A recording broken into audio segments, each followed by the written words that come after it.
Good morning. Good morning. Welcome to the Sunday morning service of the First Unitarian Universalist Church of San Diego. It is so nice to be together again. Our opening words come from Wayne B. Arneson.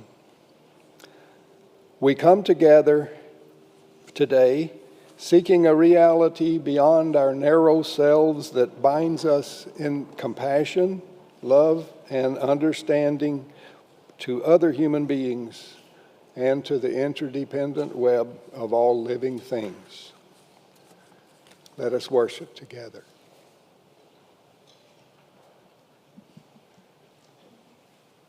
Good morning. A note of gratitude to our summer choir, who you just heard,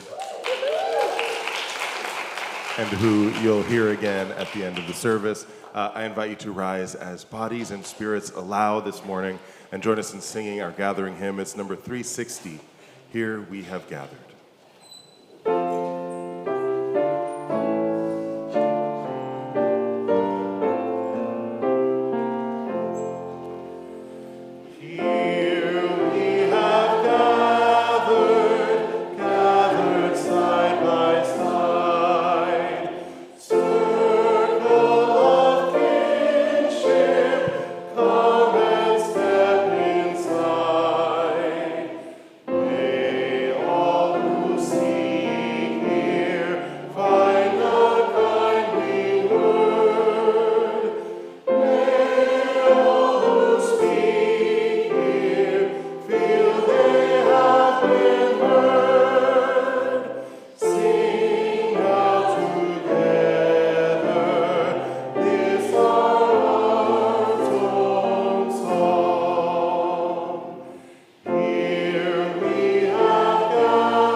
Good morning and welcome to the First Unitarian Universalist Church of San Diego, where we worship here each Sunday in Hillcrest, in South Bay, and online.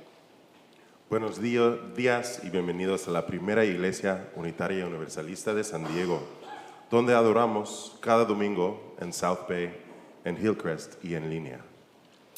I am the Reverend Kristen Kuriga. I serve as one of the ministers of this congregation. This morning, I am our worship associate, and I use the pronouns she, her, and ella. A special welcome to those of you who are here for the first time. We invite you to fill out the welcome card inside your order of service. Yo me llamo Marshall Voigt, soy el director de música aquí en la congregación y uso el pronombre él. Una bienvenida muy especial a todos que están con nosotros por primera vez. Les extendemos una invitación de llenar el formulario que está en el orden de servicio. Our community is a vital, diverse, multi-generational congregation without borders, with a mission to create community, nurture spiritual growth, and act on our values to help heal the world. Somos una comunidad compuesta de personas de distintas identidades racializadas y culturas, personas de diversas orientaciones sexuales e identidades de género, personas de varias habilidades mentales y físicas. We are creators of community and compassion, and although we can fall short, we're committed to practicing an affirming welcome to all. Con espíritu de reverencia, reconocemos que nos juntamos esta mañana en la tierra de los Kumeyaay, quienes continúan viviendo en todo su territorio. Al emprender este viaje juntos, mantengamos en nuestros corazones y mentes el pueblo Kumeyaay. In a spirit of reverence, we acknowledge that we gather this morning on the land of the Kumeyaay, who continue to live throughout their territories. May the light of this candle shine for our commitment to the Kumeyaay people and to justice and equity for Indigenous people everywhere.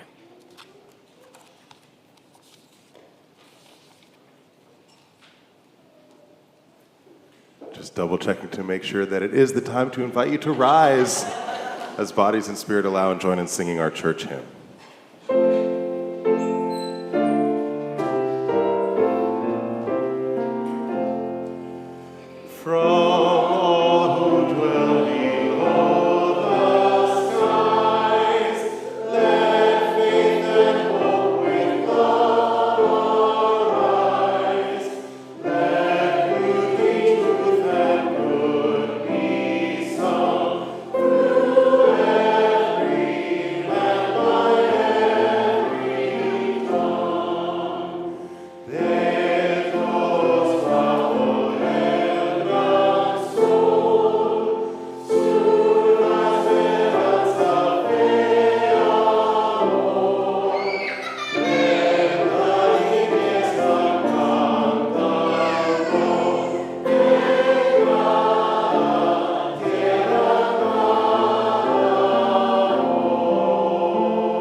Good morning.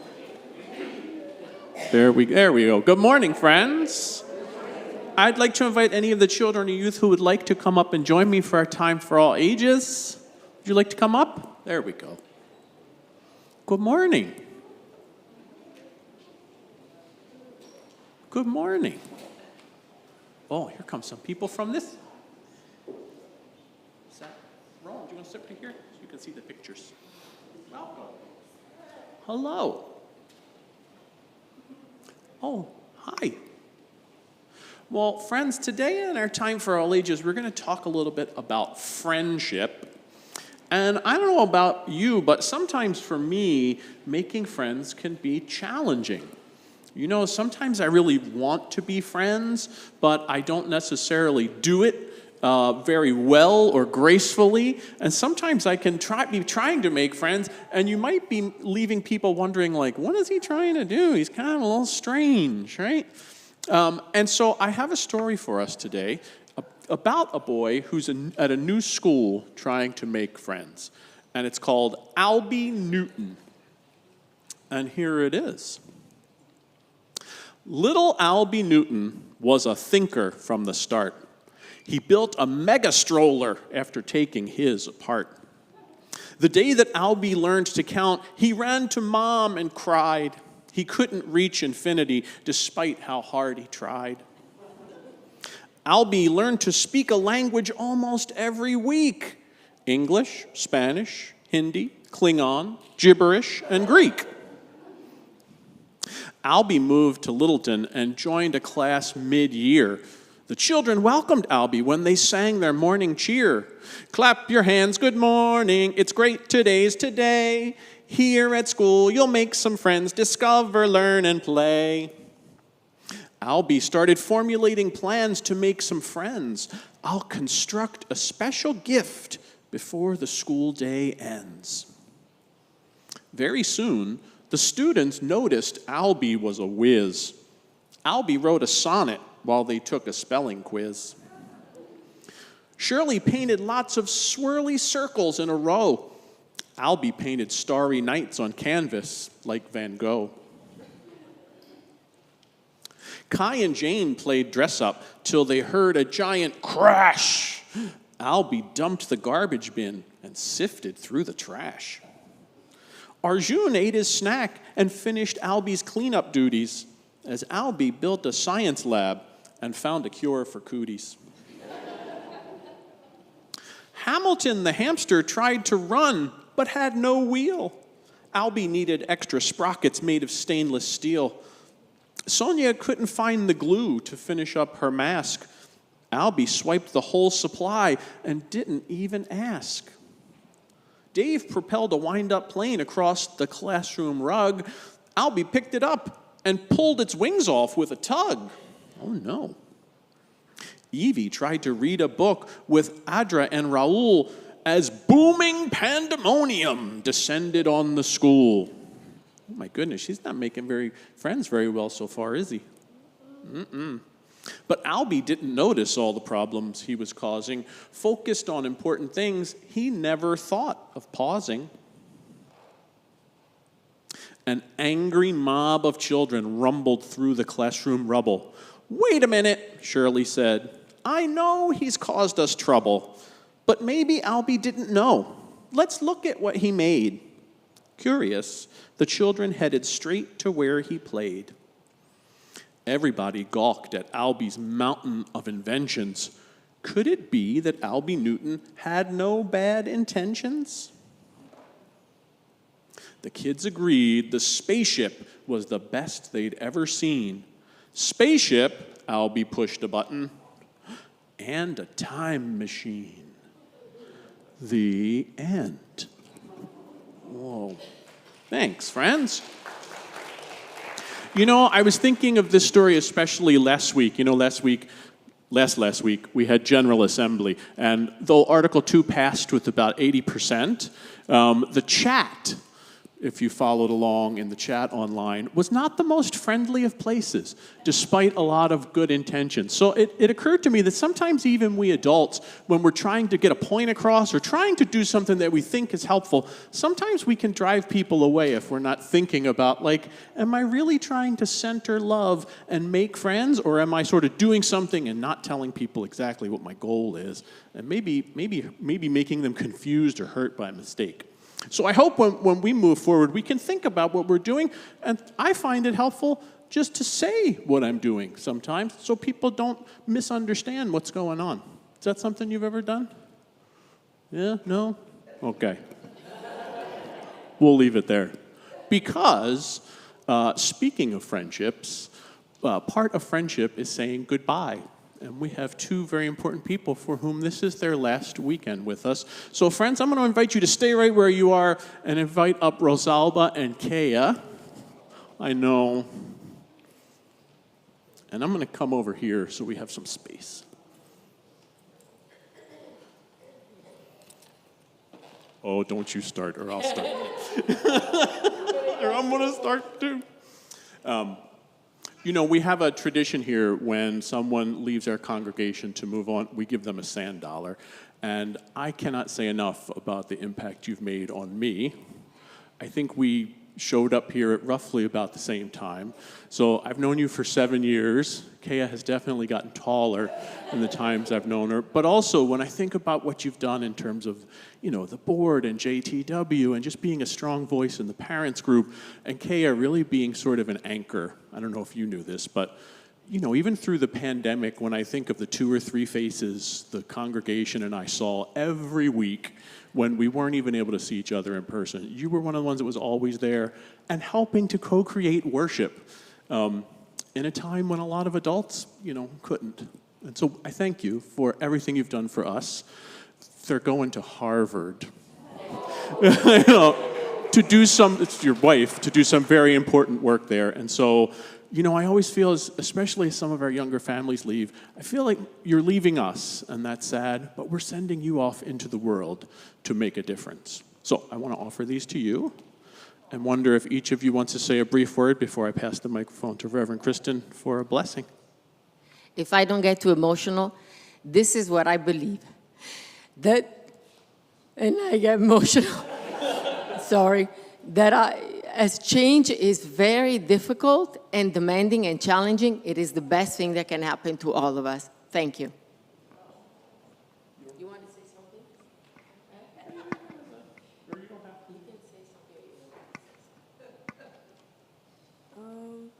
I think this church is where I made some of my first friends. So it's a hard change for me too, and I'm gonna miss the church, but we can come back and visit.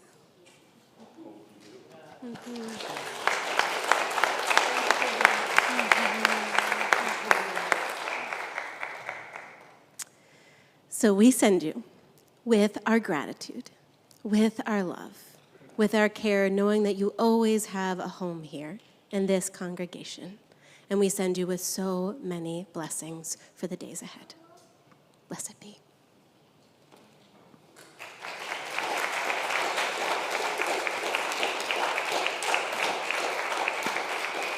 All right, friends, are you ready to help me lead our congregation? If you want to stand up right where you are, we're going to lead the congregation in our affirmation. We'll say it first in English and then in Spanish, and I need your help with the hands part. We are Unitarian Universalists, a people of open minds, loving hearts, and welcoming hands. Somos unitarios, universalistas, personas de mentes abiertas, corazones amorosos, y manos que dan la bienvenida. And now I invite all the children or youth who'd like to join me and the other leaders out on the patio, and we'll head up to religious education to make some stuff.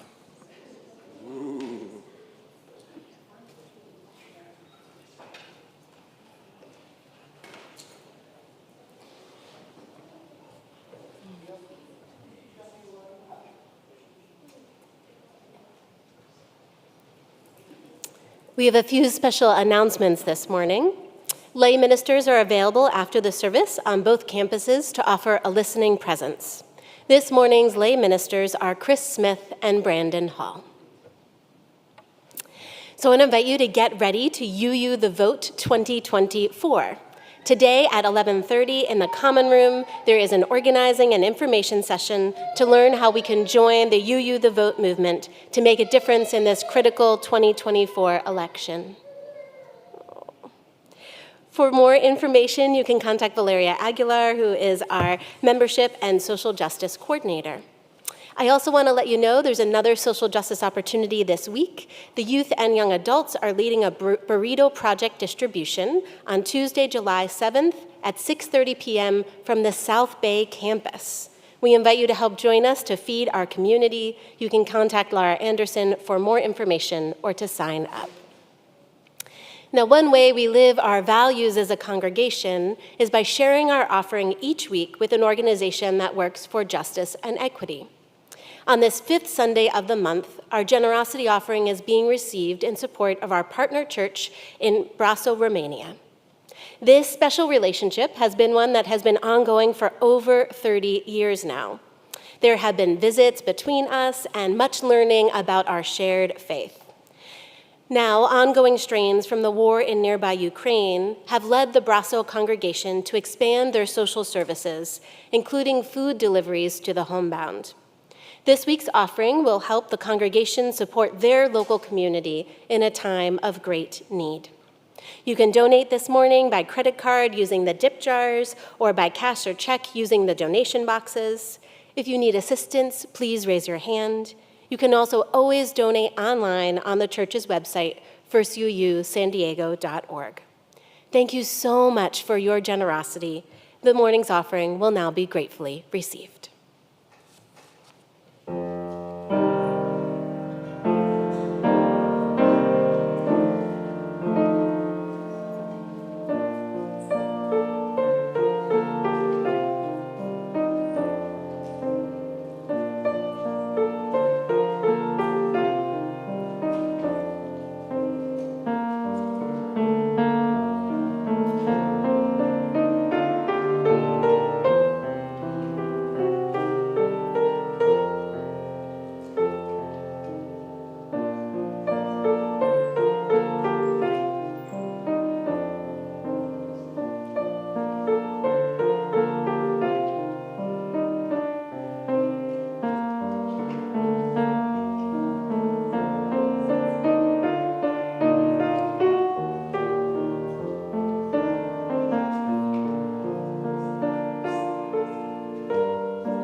Our reading this morning is not as printed in the order of service, I'm sorry to say. It comes to us from Sophia Lyons Foss. Sophia Lyons Foss was a monumental figure who had a towering impact on liberal religious education in the 20th century. The title is It Matters What We Believe. Some beliefs are like walled gardens. They encourage exclusiveness and the feeling of being especially privileged. Other beliefs are expansive and lead the way into wider and deeper sympathies. Some beliefs are like shadows, clouding children's days with fears of unknown calamities. Other beliefs are like sunshine, blessing children with the warmth of happiness. Some beliefs are divisive, separating the saved from the unsaved, friends from enemies. Other beliefs are bonds in a world community where sincere differences beautify the pattern. Some beliefs are like blinders, shutting off the power to choose one's own direction. Other beliefs are like gateways, opening wide vistas for exploration. Some beliefs weaken a person's selfhood. They blight the growth of resourcefulness. Other beliefs nurture self-confidence and enrich the feeling of personal worth. Some beliefs are rigid, like the body of death. They are impotent in a changing world. And other beliefs are pliable, like the young sapling, ever growing with the upward thrust of life. It matters what we believe.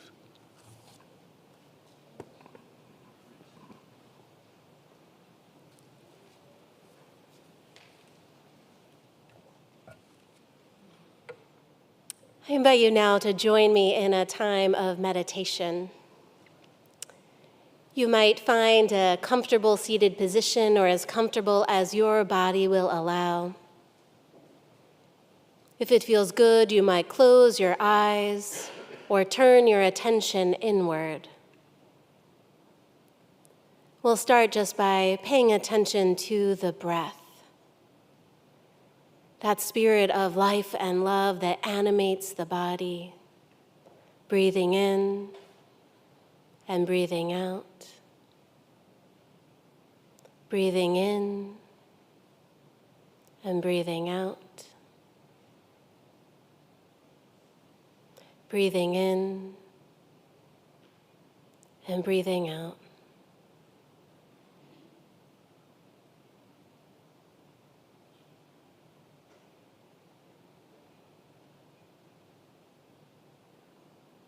I want to invite us into a practice that comes from the Zen Buddhist tradition called counting the breath.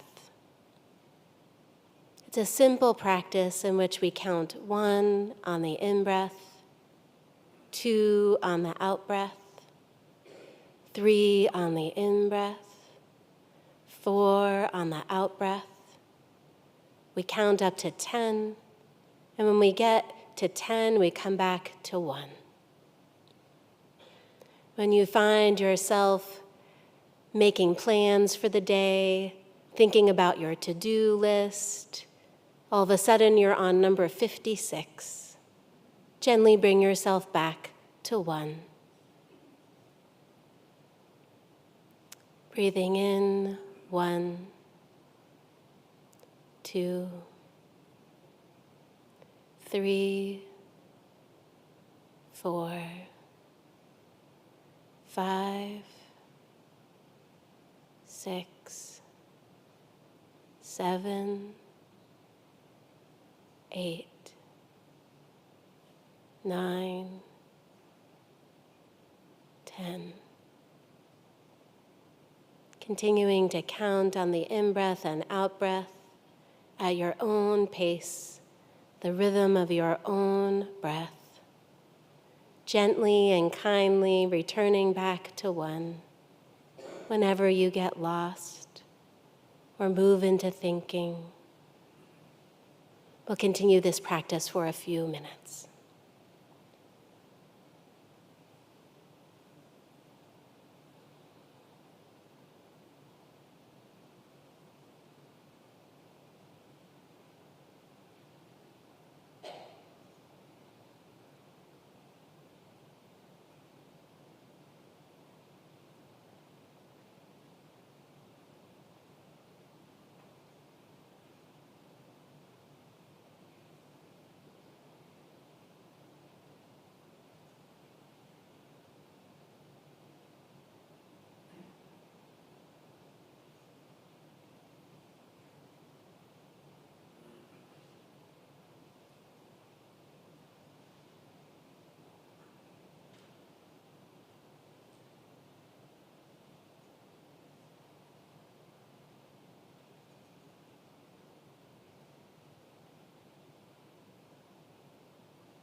As we come to the end of this practice, may we just feel a sense of groundedness, spaciousness, openness, connected to that breath, that source of life and love that sustains us.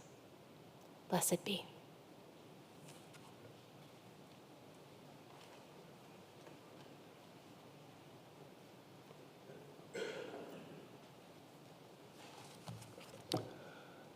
Before I begin, let me say that I'm a lay member of this congregation. I'm not a minister, and everything that I say this morning is strictly my own. I speak for no one else but myself. I've often asked myself, why do I go to a Unitarian Universalist church? Why are we, you and I, the ones who come to this Unitarian Universalist church? Someone once said that people are attracted to UU churches for the freedom not to have to believe in anything.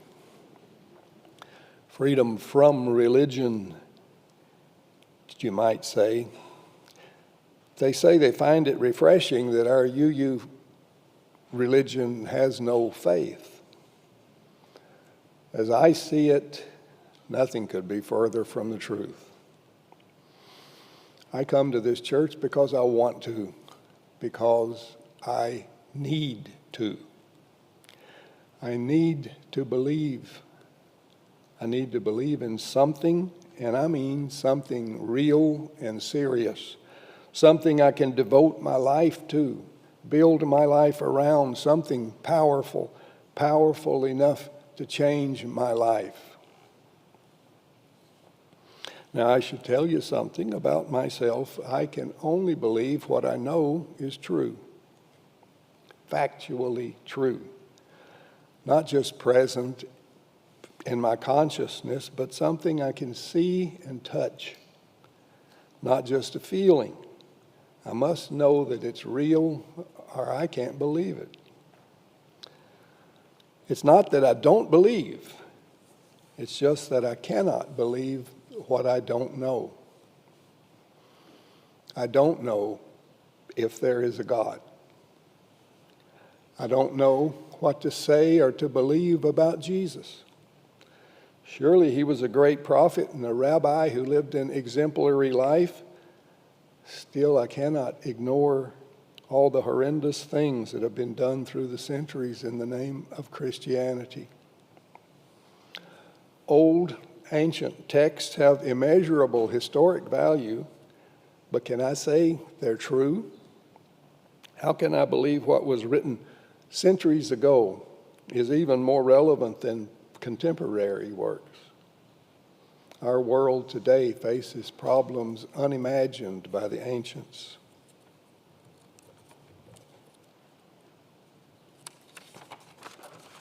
I don't know whether people who lived thousands of years ago had a better understanding of the world or a better relationship with nature than we do today. Ancient lifestyles and cultural practices evolved during times of sparse human population. Today, we have to find a way to make life work in a world with over 8 billion people and growing rapidly. The world we live in today has nuclear warfare, quantum theory, space telescopes, electron microscopes, genetic engineering, artificial intelligence, organ transplants. We struggle with ethical and spiritual issues prior generations could never have imagined, let alone solve. Some of my good friends, yes, some of them you use, tell me if one does not place one's faith in the God of Abraham, we really must at least believe in some higher power, some unnamed spiritual force, or perhaps the universe with a capital U. But again, none of these satisfies my need to believe. I cannot place my faith there. The point is that I have doubts about The point is not that I have doubts about mysterious powers, which I do. The point is, I just don't know. I suppose it could be true that there are forces or influences at work in the cosmos that are hidden from human comprehension, but I don't know that. And I can't see that it matters really one way or the other. Let me give you an example of something that troubles me. The Innocence Project, using DNA testing, has saved the lives of many men sitting on death row, wrongly convicted of crimes they did not commit. Juries declared these men guilty on the basis of witness testimony and circumstantial evidence. No physical evidence irrefutably connecting the accused to the crime was ever presented at trial. So why then did these juries vote to convict the defendant? It's because the prosecution convinced them to believe he was guilty. Prosecutors do this using techniques that are not that different from propaganda. First, they arouse an emotional response in the jurors by appealing to their fears, frustrations, and biases. Then the jurors are told that finding the defendant guilty is what they ought to do.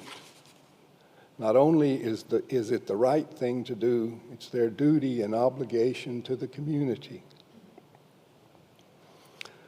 I use death penalty convictions as an example in order to say this. One should always be careful that what one believes is founded and supported by actual fact.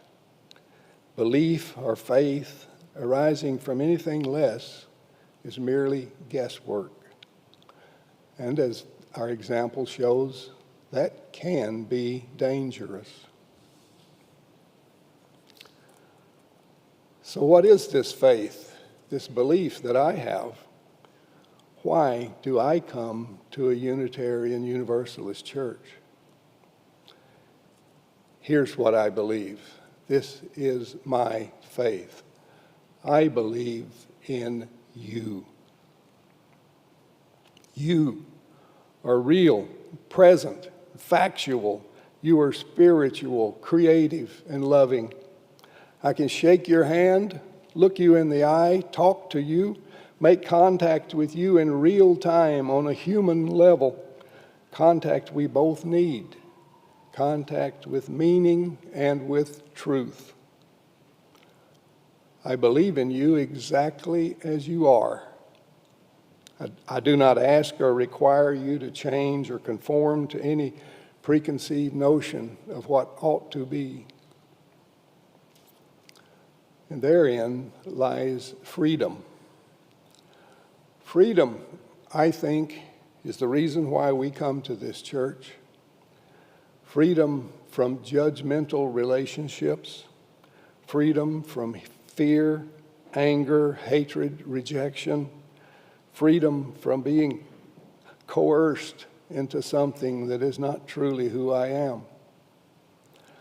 The freedom we seek is not freedom from religion, but freedom from being or becoming the kind of person who judges, rejects, or categorizes others. Respect for the inherent worth and dignity of all people and living things, and acknowledging that we are all interdependent, is our religion.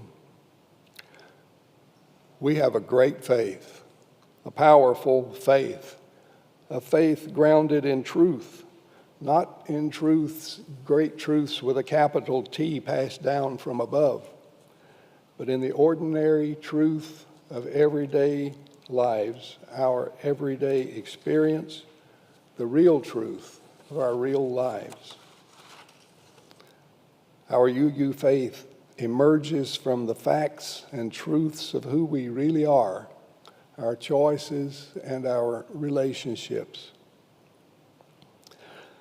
This Unitarian Universalist faith is grounded and built not only from a sincere desire for understanding, but upon the simple truth that at the bottom of every human heart lies the wish, the hope, the yearning need to be loved, to love and be loved.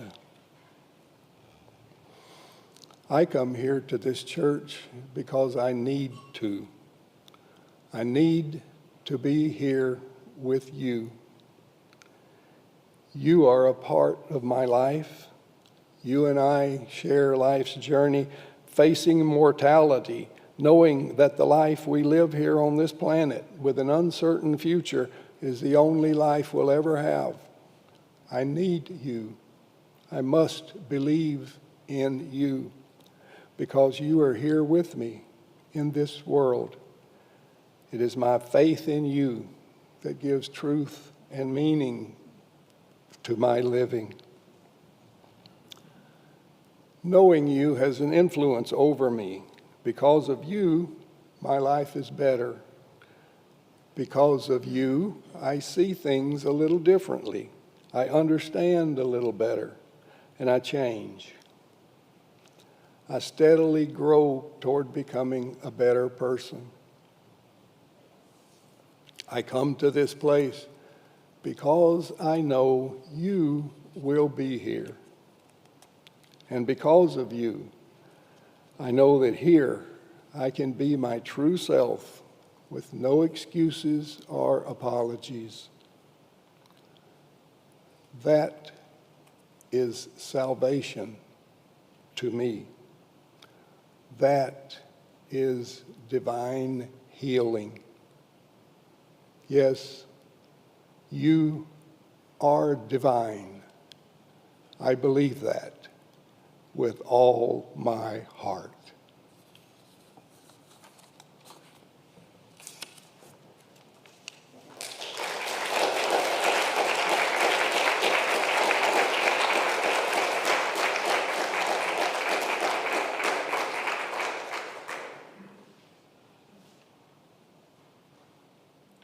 Invite you to rise once more in body and spirit and join in singing our closing hymn.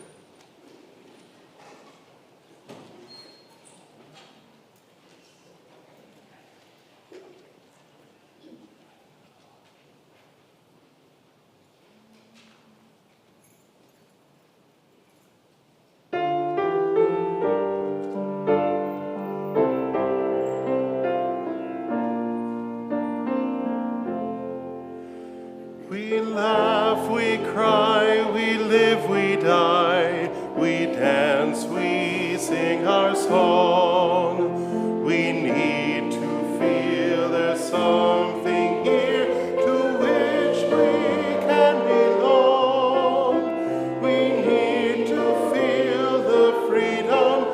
just to have some time alone. But most of all, we need close friends we can call our very own. And we believe in life and in the strength of love. And we have found a need to be together. We have our hearts to give. We have our thoughts to receive. And we believe that sharing is an answer. Our lives are full of wonder and our time is very brief. The death of one among us fills us all with pain and grief. But as we live, so shall we die, and when our lives are done, the memories we shared with friends, they will linger on, and we believe in life and in the strength of love, and we have found a place to be together. We have the right to grow. We have the gift to believe that peace within our living is an answer. We seek elusive answers to the questions of this life. We seek to put an end to all the waste of human strife. We search for truth, equality, and blessed peace of mind. And then we come together here to make sense of what we find. And we believe in life and in the strength of love. And we have found a joy being together. In our search for peace, maybe we'll finally see, even to question truly is an answer.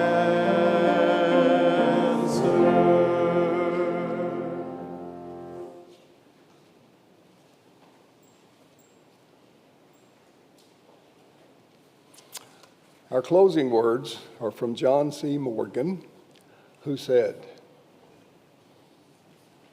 "In the end, it won't matter how much we have, but how generously we have given.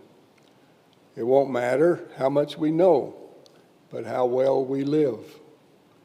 It won't matter how much we believe, but how well we love."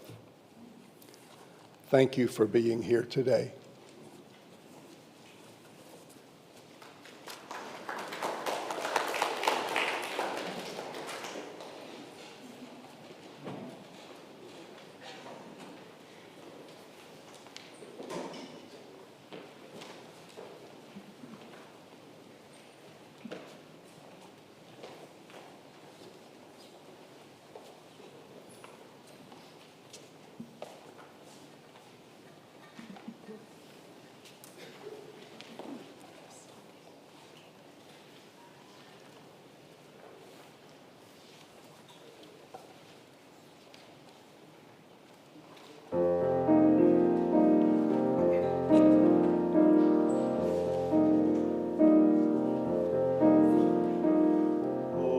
Ungesoljet eufen Herzen macht men alle heim. Ob der met lost nit ruhen, singen mir a Lied.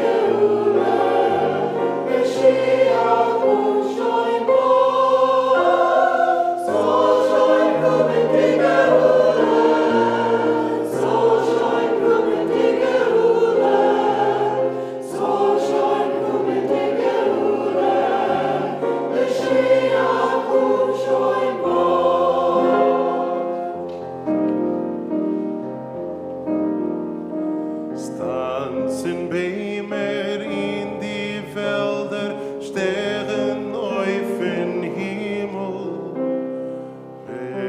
Israel, der Mechuten, dreht sich in der Miet. Es wird sich häufig